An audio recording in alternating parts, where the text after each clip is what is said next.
युद्धाचे चटके आता थेट पुण्याच्या हॉटेल व्यवसायालाही बसू लागलेत। इंधन कंपन्यांनी व्यावसायिक गॅस सिलेंडरचा पुरवठा जवळपास बंद केल्यानं शहरातील छोट्या मोठ्या हॉटेलसमोर आता एक मोठं संकट उभं राहिलंय। पुण्यातील पुरवठा सुरळीत न झाल्यास अनेक हॉटेल्स बंद ठेवण्याची वेळ येणार आहे।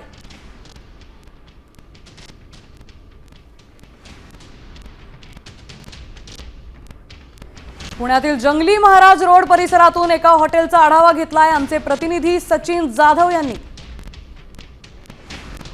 पश्चिम आशियाई देशात सुरू असलेल्या युद्धाची झळ आता थेट पुण्यातील हॉटेलला जाणवायला लागलेली आहे। पुण्यातील हॉटेल व्यावसायिकांना जो गॅस दिला जातो त्याच्यावरही आता परिणाम जाणवायला लागलाय। आता काय कशा प्रकारे गॅस येतोय, ऑर्डर दिल्यानंतर काय होतंय? आता आम्हाला 2 दिवसात सांगण्यात आलं की आमच्याकडे आता शिल्लक पुरवठा नाही आहे, स्टॉक नाही आहे।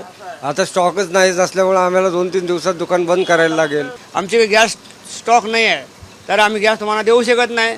ह्यामुळे सर आमच्या 2 दिवस चालणार, 2 दिवसानंतर हॉटेल बंद होणार। गॅस दर कमी वाढलेत, जास्त झालेत काय? गॅस तर वाढले, आता 900 रुपये 960 रुपये गॅस बिल तो घरचा। हां, त्याप्रमाणे आम्हाला पण प्रॉब्लेम होतो ना। मग नक्कीच आपण पाहतोय की पुण्यात खूप मोठ्या प्रमाणात हॉटेल आहेत आणि हॉटेल व्यवसाय सुरू असताना सध्या युद्धाची झळ जी आहे ती हॉटेल चालकांनाही सहन करावी लागते।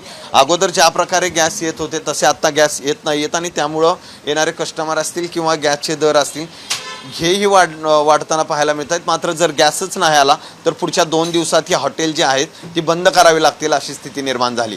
कॅमेरामन सुमितसह सचिन जाधव, साम टीव्ही न्यूज, पुणे।